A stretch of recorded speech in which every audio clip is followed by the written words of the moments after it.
It's time for a deep dive on University of Portland basketball. Alec with the dribble, takes it all the way down the lane, lays it up and in. Count the deuce. Alec Wintering 5 in a row. The inside story on the Pilots. And here's Wintering, break down the lane. In the corner, long jumper, 4-3 on the way. Good, Jason Todd. This is Portland Pilots basketball with Coach Eric Reveneau. Tonight's show is brought to you on 910 ESPN Portland by employee-owned Bi-Mart, by your local Les Schwab Tire Center, the Oregon College Savings Plan, by Buffalo Wild Wings, U.S. Bank, by Safeway, and by Play Smart Health Screenings from Providence Heart and Vascular Institute. Now here's your host, the voice of the Pilots, Bill Johnson. And a very pleasant Monday evening to you, and we welcome you all aboard show number 2 of year number 3. We are here on 910 ESPN Portland with Coach Rev to talk about men's basketball. There's plenty to talk about with the non-counter, the exhibition game played on Saturday for 1,000 turnout at the Child Center, and now looking forward to a very, very busy weekend coming up for the Pilots. It's all of a sudden, it's a lot of weeks of practice, Coach, but all of a sudden, the bell rings and it's time to play some basketball. And before we get started with Coach Rev, want to remind you, this is your show. Give a call in anytime during the next 60 minutes, 503-542-0910. Or if you're a fan of Twitter, simply go to Ask Coach Rev. Well, the first game of the year was a non-counter. You would call it Concordia Irvine. Their head coach has been a buddy of yours for years and years, Rev. And I think I brought this point up last week. I said, no game is a non-counter. When coaches are ready to play and they're on the sidelines, you got officials, you got people in the stands, everybody is ready to play. Talk a little bit about the fact, first of all, before you even evaluate the game, it's always good to get that first one out of the way, whether it's a non-counter or not, because you're not scrimmaging. This is a game. Yeah, no, you're exactly right. It's, you know, the scrimmage, we had the scrimmage with Oregon State, and yet we played a game against Concordia Irvine, and it feels different. You know, it's just a different feel, and, you know, you can see it in maybe things like our free throw percentage. You know, all of a sudden we've been shooting free throws fine in practice, shooting good percentages, doing different drills and situations and whatnot, but then in the scrimmage we don't shoot it well, or excuse me, the game we don't shoot it well. So it's a different environment, and it was a good opportunity to play against a good basketball team. Overall thoughts about the competitive level of your team right now, and is this team, and again, only one game, an exhibition game, is this where you thought you would be right now at this point of the year with the season opener coming up on Friday night? Definitely. I think we are where I thought we would be. I think from the Oregon State scrimmage, you know, from 28 days of practice, the Oregon State scrimmage, the Concordia Irvine game, exhibition game, have a much better understanding than in terms of some guys' strengths, some guys' weaknesses, things to work on, things to keep getting, things we have to improve. Some things maybe we're doing a little better. But all in all, I'd say, yeah, no, it's a fair statement that I think we are where I thought we'd be. We're playing at a good pace. Alec Wintering's very good. Bryce Presley's good. Our posts are, Jarrell Marshall and Gabe Taylor at the 4 are different than what we've had, and that's exciting. And our 5s, you know, are giving us what something different, but excited about what they can give us, and we can run up and down a little bit. And so, yeah, overall, I'd say we're about where I thought we would be. Okay, before we break it down individually, Rev, what I'd like to ask you was something that we talked about last week on our very first show of the year. We were talking about 25 new rules for college basketball. And for all the folks out there who may have missed it, forget about the 35-second clock. It's now a 30-second clock. Did that difference have any impact at all on the game the other night and the way that your student athletes responded to it? No, I don't think so overall. I think on the perimeter they didn't call it quite as tight as they had been talking about. They did call it. I thought they did a good job. I thought they were consistent overall. I thought the officials were fine. I still worry they're going to call a little bit tighter than that, and we're going to have to take some adjusting. But it didn't come through on Saturday. The 30-second shot clock wasn't a factor. Watching film, it was a little bit satisfying to see how many times we scored, even after they had scored, within the first 6-8 seconds of the shot clock. So we were we never got close to a 30-second shot clock violation, and that was interesting. The timeout situation did come up. We struggled with some press breaker stuff late in the game, which was disappointing and an area of concern and to work on, but wanted to call timeout. The player on the floor has to hear me call timeout, then they call timeout. There was a loose ball where they called timeout, and their player, the guy in the scrum, called timeout. You know, although their coach was yelling timeout at the player in the scrum, they did call timeout, and it was a good call by him. You don't want to waste those timeouts. I mean, from a fan's perspective, anytime there's two guys are tied up, especially now that we have one less timeout, you don't want to call timeout every time there's a jump ball, especially if the possession arrow is in your favor. You just don't want to get in that habit, but it was a late game situation. It was a good timeout call by that player. So I felt maybe the timeout rule was the one that was a little bit of a factor. Now, quick question for you before we get to Tim and Camus with our first call of the night. The timeout by a player does not have to be called by the captain. It can be called by any of the five on the floor, Rev? Yeah, no, anyone on the floor can call it, and and we're working on that a little bit. You know, it's sort of, I need to remind them when to call timeout. I was doing that in the game, telling Jason Todd, even during the run of play we were playing, I said, use it. He ran right by. I said, use a timeout if we need to. You know, just reminding him because they can do that. So a loose ball situation or an out of bounds situation where they want to call timeout, it's our responsibility to sort of let them know that this is a time where we can use it. Tim and Camus, you're on the air with Coach Eric Revenue, known as 10th year at the University of Portland. How are you tonight, Tim? Hey, doing good, Bill and Coach, and it's great to have the show back on the air again. I guess we're celebrating the third season. Well, thank you. Tim. We are. Thank you. We are, and hopefully many more. Yeah, anyway, Bill, I know you had other obligations. I just want to comment on Saturday's game being an exhibition. It just seemed more like an exhibition. I think Coach can concur. We had a good crowd.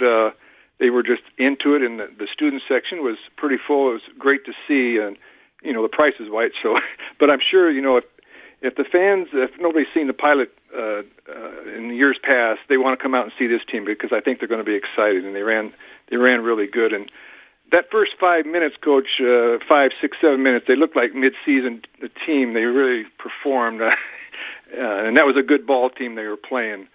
And just a comment, Coach, we have all season to talk individually about different players, but last Saturday there was many to talk about. But when he came to the team, Gabe Taylor has impressed me. He's a solid guy, and I just maybe you can give he's steady around that 10-foot area, but it was interesting to see him out there shooting those threes, and maybe you can comment on that and how his progression is and how he's going to help the team this year. Yeah, no, we were commenting before we came on the air that Gabe does a nice job, and he does have a great shooting touch and shoots the ball well and really well from that mid-range, high post area, and he's got a good knack for scoring it. This year he's expanded and been able to shoot the open three.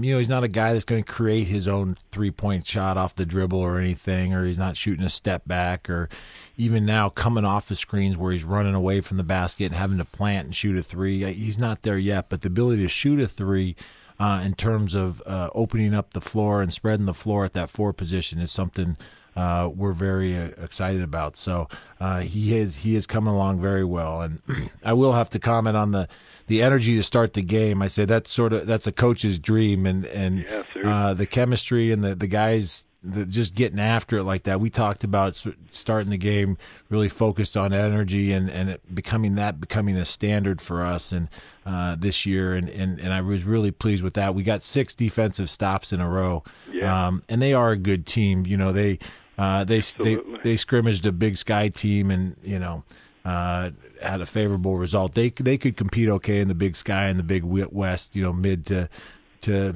maybe lower part of it. They could compete there. And their coach's comment to me after the game was, that when they go against a WCC team, they do notice the difference in athleticism and size a little bit, but they compete okay with some Big West and Big Sky teams. And so it's a very good measuring stick. Yeah, great, Coach. Again, I hope the fans come out, and I think they're going to see not an average team. They're going to see a good team this year, Coach, and best of luck down the road. I appreciate that. Thank you. Uh-huh. Thank you so much, Tim. Let's take our very first break. 503-542-0910. That's the number if you'd like to make a comment or have a couple of questions for Coach Rev on his 10th year and one game done, a non-counter, but now they start counting. First game coming up Friday night. We'll be on the air. 6:30 our broadcast time, 7 o'clock the tip against the Owls of Oregon Tech University from Klamath Falls. And we'll be talking much more about that ball game. And then we hit the road. First trip on Saturday down to UC Davis. That's going to be a great challenge. We'll talk about that a whole lot more with Coach Rev coming up in a matter of moments right here on 910 ESPN Portland.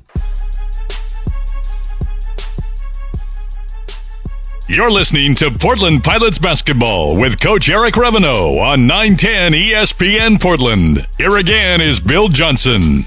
Welcome back to our show tonight. Coach Rev in studio as always, and even when he's out of town recruiting, and we'll talk a little bit about that later on tonight. He's always very generous with his time and gives us a call, and thanks to Ma Bell, we're able to hook up. And what was the last year we did a coach's show from your room at the hotel in Las Vegas when we were down to play the Running Rebels, didn't we? Yeah, we've done that a few times, and I've sat in a parking lot here or there. And, yes, you have.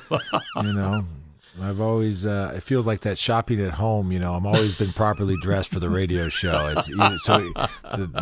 There's no bad visuals for anyone at home. You know, Tim was just making the comment, Rev, and you were commenting on what he had to say about getting off to a great start the other night. And I think one word that a lot of fans fail to use, maybe they don't think about it because they like to look at stat sheets and they like to look at all the numbers. It is chemistry, and it's interesting to look at the stat sheet and see that for the starters in your game the other night, 40% of your starting lineup, newcomers to the program. Yeah, and it's interesting. You know, you add that influx of new people, new young students, and personalities, and basketball wise, and you don't know how it's going to go. And we worked at. I mean, I say I don't know how it's going to go. You want it to go as smoothly as possible. I have a strong sense when I bring these guys in that as we recruit them and whatnot, and the recruiting process, they're going to fit in. But as a team, how it's going to go. You know, and that's where Coach Scott and the strength program in the summer, they do a lot of bonding with him, you know, and spending time in the weight room and doing individual work now. A couple hours a week in the summer, we can do that. We did a retreat one weekend this summer down at it's the U.S. Basketball Academy. It's this little retreat down outside Eugene, and we had the program come in and do some team building and train stuff for a couple days and spend some time. And we've done a few things like that. We did improv over fall break. We had Portland Comedy Sports come in, and we did a 3-hour session of improvisational drills and team building communication stuff. So we try to, you know, tap into the fact that get these guys interacting and get them talking and get them to know each other, and it's gone well. And I think the chemistry is good right now. You know, I want to go back to that academy for just a moment. Is that still run by former Trailblazer Daryl Imhoff? You know, it's a group of guys. I don't know if I think he still might be involved, and I'm be honest, I'm blanking on the gentleman's name who's the main point person for it. But it's a neat spot. A few years ago when they put in the child scoreboard, we had to go down there for a fall break and have our actual start of practice down there for a week. And you can ask our excellent new director of basketball operations, Kramer Knutson, about the week down there. We had a training camp. He says it was rather rigorous, and he tells the guys about it. But young man who, and probably the incorrect term would be forgotten man last year, was a young man who had a chance to start the other night. Talk about Max Livingston, the JC transfer who came into the program last year from right across the river at Clark. Yeah, Max started on Saturday, and it's funny because last year, I would say it to you, I would say it to anyone that asked, and I'd say it to Max that he was doing well, you know, and and sometimes a player, and it could happen this year, sometimes a player feels he's doing worse than he is because his minutes, I told someone last year that my job's hard because no one listens to me. They only are judged. If I tell you I really like how you're doing as a player, but don't play you, then it doesn't matter what I say. Minutes are like minutes. I'm like a third grade teacher with smiley faces. If I don't give out the minutes, they don't know. If you're not getting the minutes, then you don't think you're doing that well. And so Max, I had some conversation with. He was doing great. It's just the minutes were hard to come by for him. And now, he was able to start, and he was giving some things that we felt was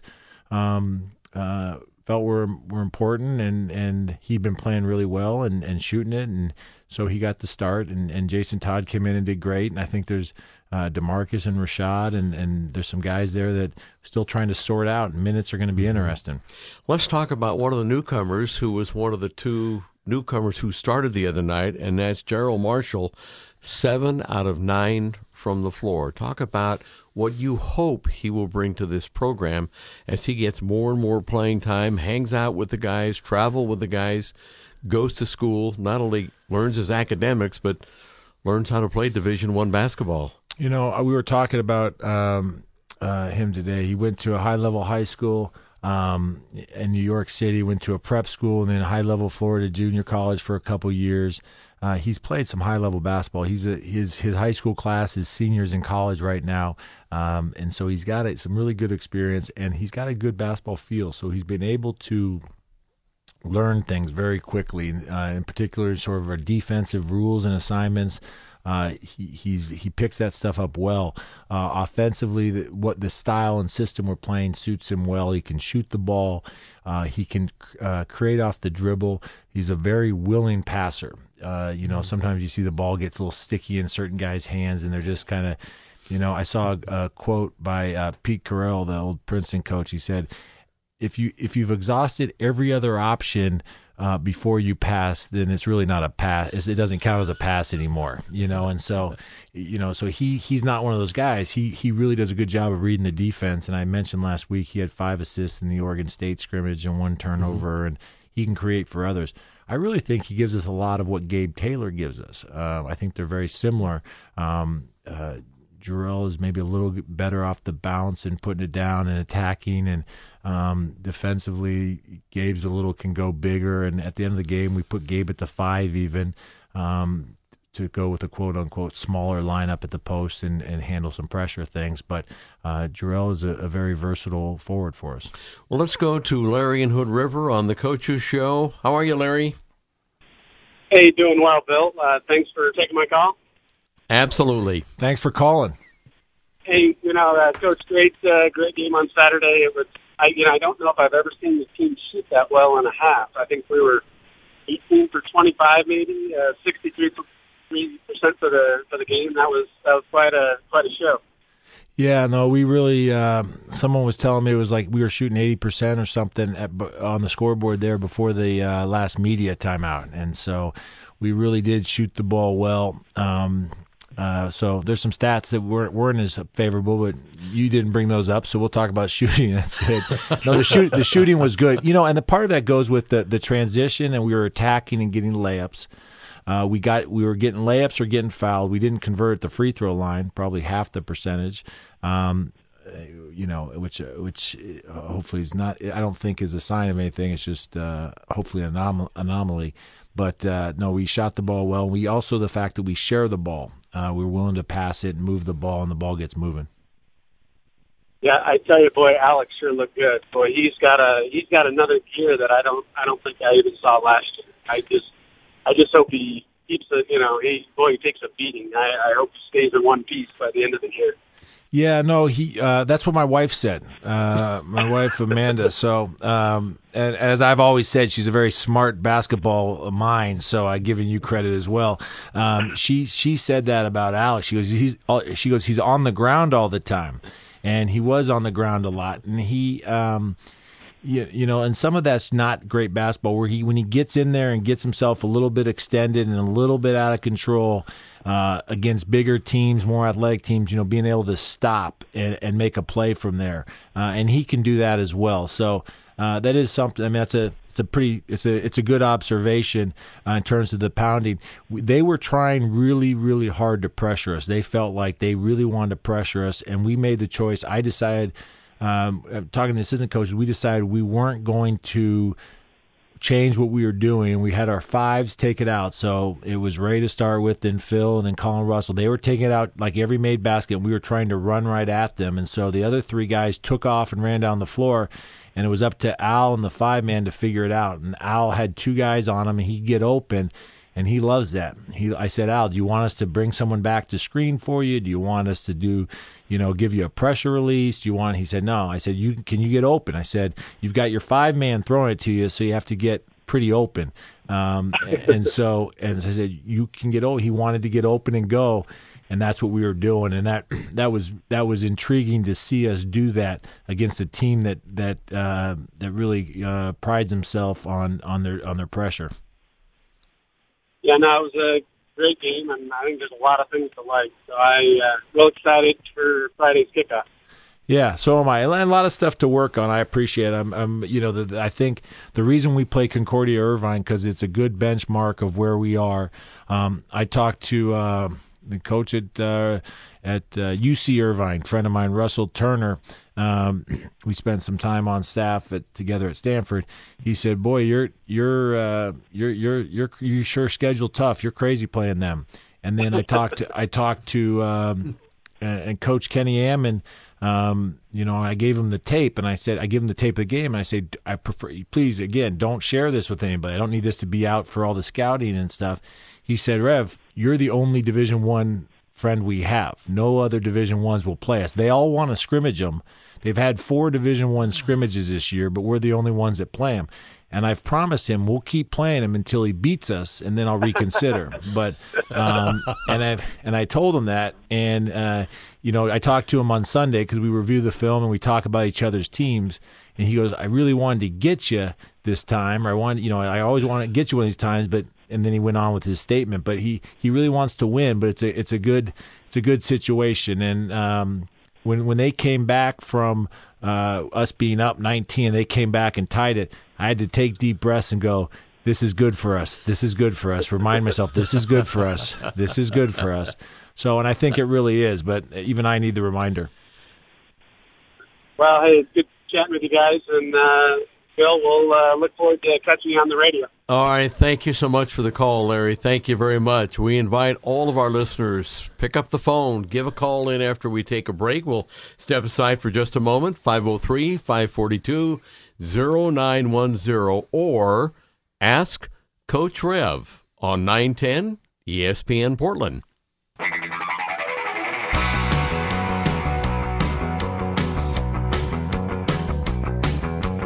You're listening to Portland Pilots Basketball with Coach Eric Reveneau on 910 ESPN Portland.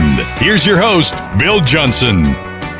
And, of course, we want to welcome you back to our show. This is our second show of our third year with Entercom Radio, 910 ESPN Portland.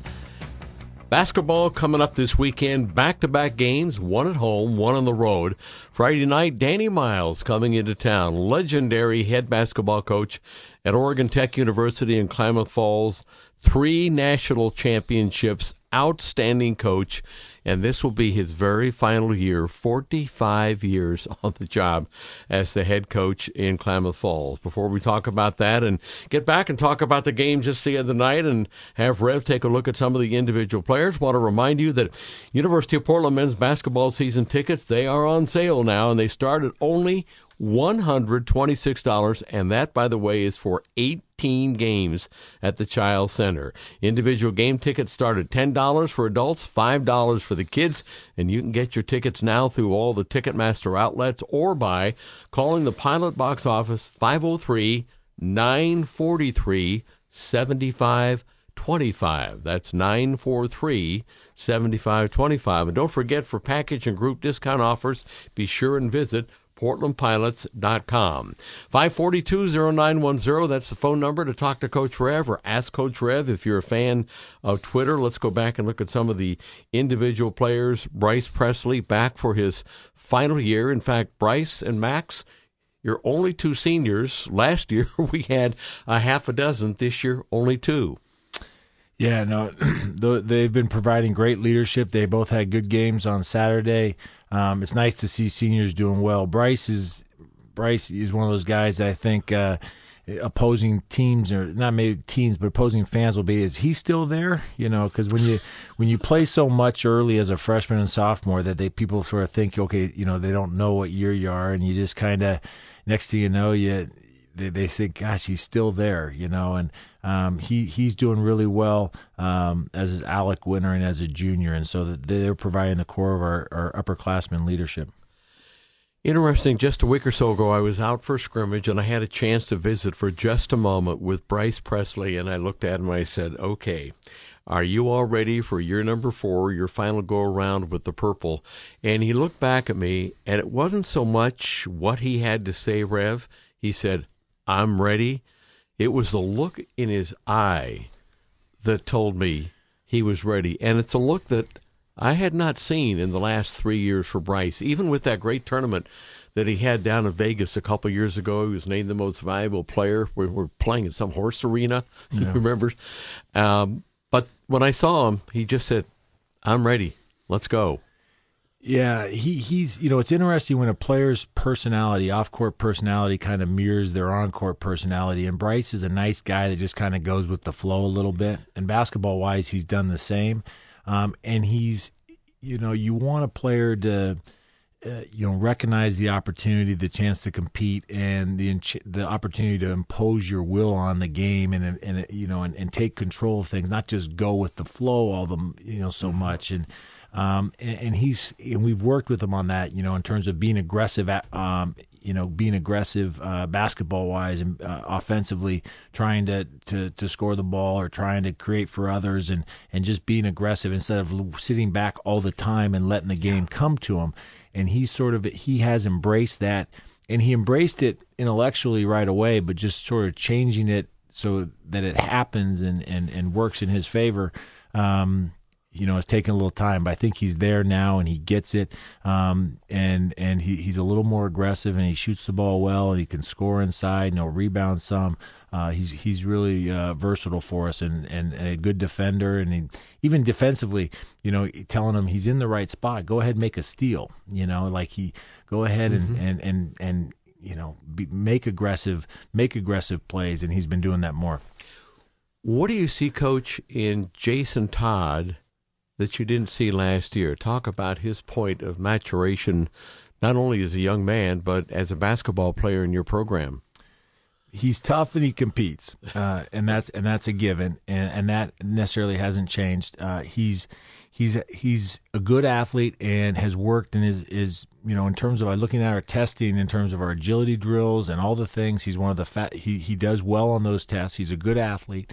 The thing that has changed the most is his understanding of our defensive concepts. So he's working hard. He's a good athlete, and now all of a sudden he executes the defensive techniques and fundamentals properly. He's a really pretty good defender all of a sudden, and that wasn't the case. It was maybe in February of last year, but it's even improved from then, and it's light years ahead of where it was a year ago.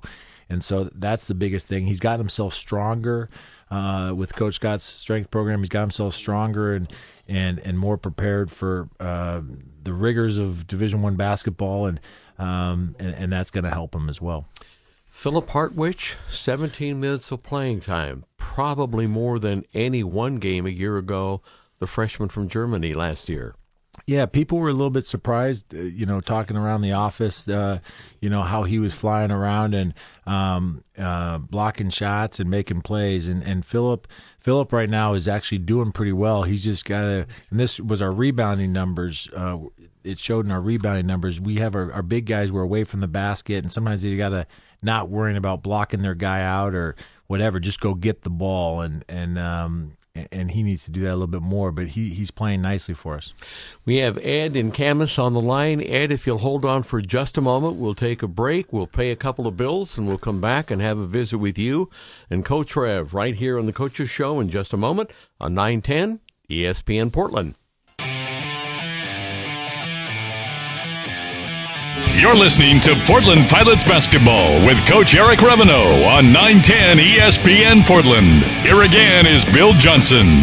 Thank you very much. Before we get to Ed and Cam, I just want to remind you about the broadcast schedule. Friday night at home, the Owls of Oregon Tech, 6:30 with Rev on the pregame show, and then we will have the tip at 7 o'clock. Then the flight down to Sacramento on Saturday, UC Davis, which is going to be a very tough game. 3:30 Sunday afternoon, our pregame show, and 4 o'clock tip, and then we jump on that airplane and come right back home and get ready for game number 3. But right now, let's go to Ed in Camas. How are you, Ed? Hey, Bill. Hey, Coach. How you doing? Good. Thanks Great. for calling. Yeah, it's great to get the season started, Coach, and really looking forward to the team this year. Yeah, no, it is. It is good. They were getting a little ornery and tired of beating on each other about practice 21-22, and then it was good to play some people. Oh, yeah. Hey, Coach, I had a couple things, and you may have covered these earlier in the broadcast, but a couple areas maybe wanted to find out how you address these in practice. One is the difference in the offensive rebounds between us and Concordia, the turnovers, and then also the second chance point. There's a pretty big disparity there, and maybe what you do to try to improve on those. The first thing I do is look at, because the numbers were just awful, and I look at them, and the first thing I do is I look at them as percentage of possessions, and it was a 79 possession game, and unfortunately, they're still awful when you look at them by percentages. They rebounded almost 50% of their misses. They didn't miss a lot, but they got a lot of, or they did miss a lot, but they got a lot of rebounds on it. And so you're exactly right. All those, and the turnovers, all those areas were way too high. 26% of our possessions were turnovers. So, one is I try to give it a context of the pace of the game. And I think from a rebounding perspective, we worked on some things today, releasing to the ball. Our big guys, playing against smaller guys and being away from the basket and having to go get the ball, releasing to get the ball. And some of those, because they aren't, frankly, with all due respect, they aren't better athletes. They're not bigger. They were just beating us to the basketball. And so really just pointing that out and working on a few things. We do a drill with 4 guys on offense, 3 guys on defense. And they got 12 seconds to score, and we give them a couple points if the 4 guys get an offensive rebound even, and so the 3 guys have to scramble against 4 defensively. So that was one drill we did today to address that. The turnovers are interesting. I think some of that, the out of bounds plays on the press breakers, and a couple. There was another one like that. That's sort of a coach's turnover or something that we can clean up, and we will clean up. And and Bill was asking me about Al's turnovers at 5, which is a high percentage for him. But the amount of times he was handling the ball and making good plays, and you look at those individually, and there's some things you can correct there. So you just start chipping away at them. And the rebounding one was a little bit the turnovers. Unfortunate, but I can go through those. The rebounding one was a tougher one to put an exact finger on. I think give them some credit in the fact that the way they were making us defend and run around, then they were taking long shots, long rebounds. But that was a red flag that we got to work on. Thanks, Coach. Yep. Looking forward to the season. Yeah, thank you. Great question. Coach, before we go to break, I want to ask you overall, if you were drawing up, and you probably already have drawn up, you probably started drawing it up right after the ball game on Saturday afternoon, points of interest, points that this team needs to work on right away. Let's take the top 3, maybe the top 5 areas where you say, all right, and you talk with your assistant coaches and you say, these are the areas right now that we need to address. The point of attack defense, so guarding the ball pressure. One of the reasons some of them, where they drove by us, we have to help, and then we rotate. So it's not that first effort. We stop a guy from a layup, but then they're kicking to somebody for a 3, or we're scrambling, they're shooting the ball, and we're away from our block off assignments. A lot of those breakdowns started with point of attack defense, and so that would be my number one thing defensively.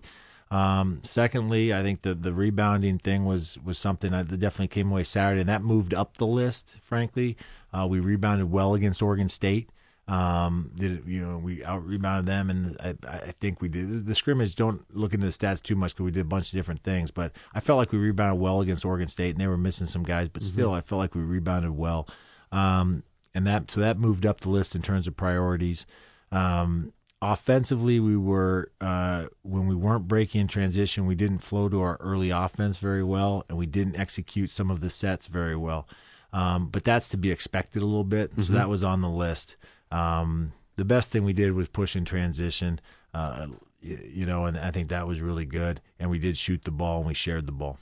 You and I have talked for probably 6 years about the differences between scrimmages and competition.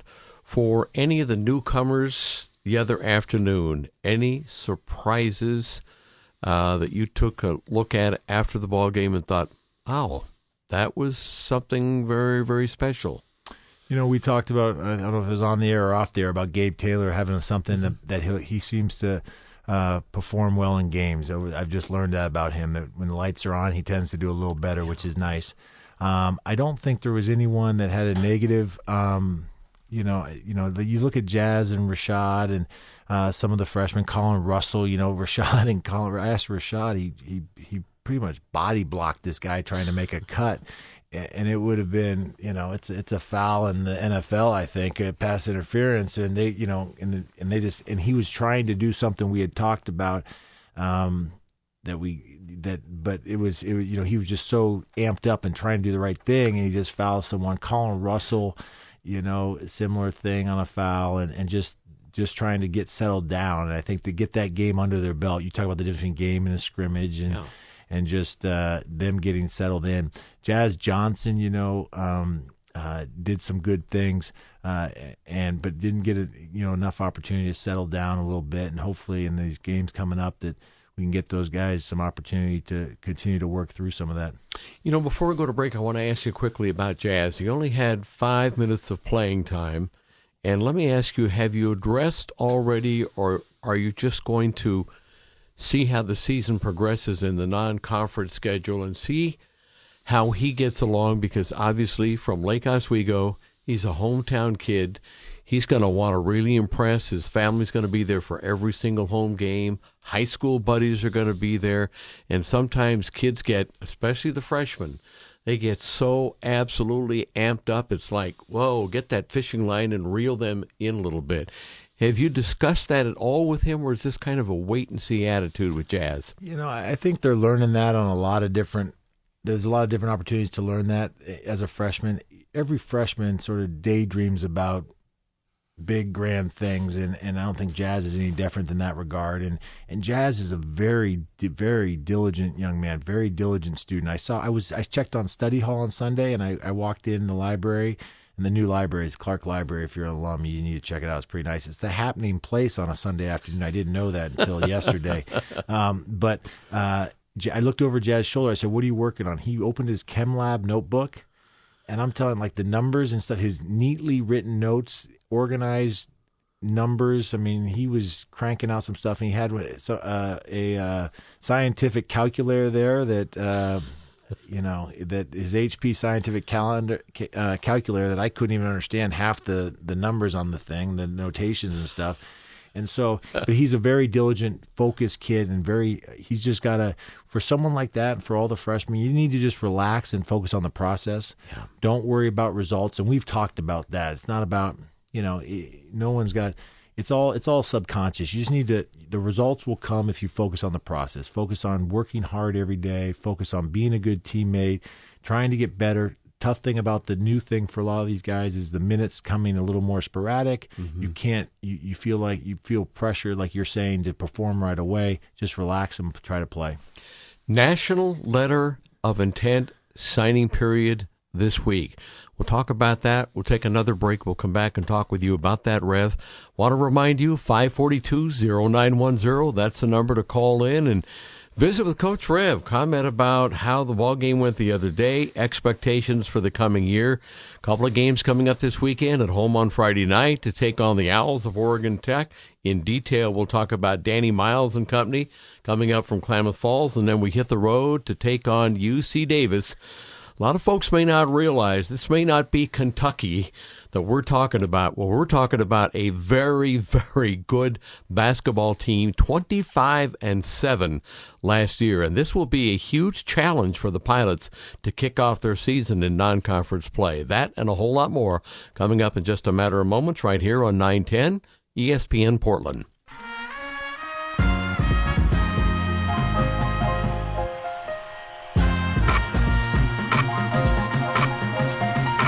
You're listening to Portland Pilots basketball with Coach Eric Reveneau on 910 ESPN Portland. Here's your host, Bill Johnson. 503-542-0910. That's the phone number to call to have a visit with Coach Rev about the upcoming games, the game already played, individual players, whatever you'd like to talk about basketball-wise. Coach Rev is right here in the studio, and even if he's out recruiting, he's always with us one way or another on every single Monday night all the way through the middle of March when it's tournament time in Las Vegas. But this week, Coach, it's National Letter of Intent signing period this week. So let me ask you, this is a big week in that particular area, but your major concern also is, say, I'm the head coach of a basketball team, and I've got an awful lot of newcomers this year, and we got to get ready for a really good game at home Friday night and a very tough game on the road Sunday. Exactly right. And the nice thing is, this year is not a big class to sign. Last year was some bigger numbers to put together, and where that really impacts, by this point, the week of signing week, it's actually a dead period this week. You're not allowed to go out and do stuff. As my old boss used to say, the hay's in the barn a little bit. And so it's September and October where you feel the benefits of a smaller class. And that's where it really paid off, being able to spend time with our guys. We'll only sign one player this week, and I won't mention his name because I did that last week, which was an NCAA violation. So I did self-report that. I went in and saw Ryan McCulvey the next day and said I mentioned our guy's name and I should have done that, and so and put that in my file, I guess. But anyway, so but we're excited about that. Make an announcement on that on Wednesday, and we got Alec Monson, who I can mention because he signed a couple years ago, returning from a Mormon mission. So we're excited. But yeah, no, it's recruiting. We met today and we're talking about recruiting during the season, and we're taking a trip. I got to go down to L.A. in December and add a trip here and there. And someone said once, recruiting's like shaving. You got to do it every day or you look like a bum.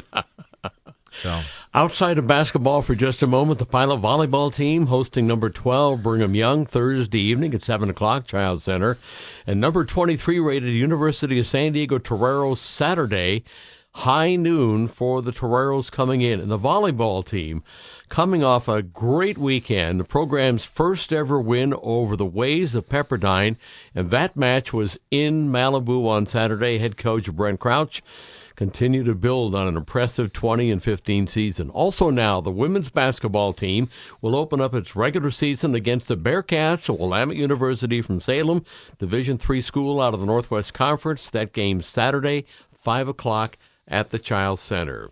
Coach, let's talk a little bit about the schedule. Obviously, we know about the conference schedule every year, but what about the pre-conference schedule? Is this a good schedule, not just for the teams that the Pilots are playing, but the way the home and travel games are intermixed in the schedule? It's a great schedule when you lay out the opponents and you look at, you mentioned UC Davis and even Oregon Institute of Technology Friday, where Danny Miles is an Oregon coaching legend, 40-plus years, like you mentioned, and over 1,000 wins. And I saw that last year. I read something in the Oregonian, I believe, about him, and I said, we got to get him up here for his last year. He's retiring, so that's great. So a lot of different good storylines and good teams in the schedule. Go to Colorado, and Colorado State and Corpus Christi, and just different. Boise State at home on December 5th, a very good basketball team. It's a good schedule. It lays out really well on an Excel spreadsheet. It's when you start putting it on a calendar that you start saying, okay, it gets a little challenging. But that goes without saying nowadays, that you're going to have some challenging times, and you need those challenging times to prepare for West Coast Conference play. San Diego BYU road trip's no easy trip, and so you got to prepare for those.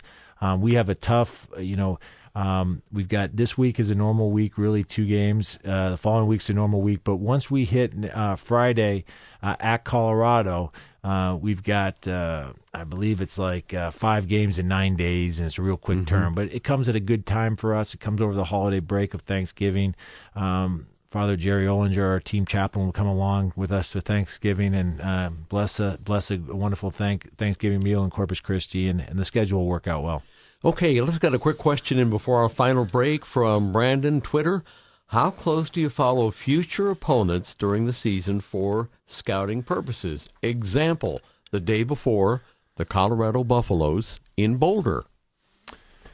We do follow him. Tim Grass, our video coordinator, and has this a spreadsheet that's on Dropbox. So I can see it on my phone, I can see it on my computer, and it has a calendar with all our opponents' games and everything organized, and I can follow everything.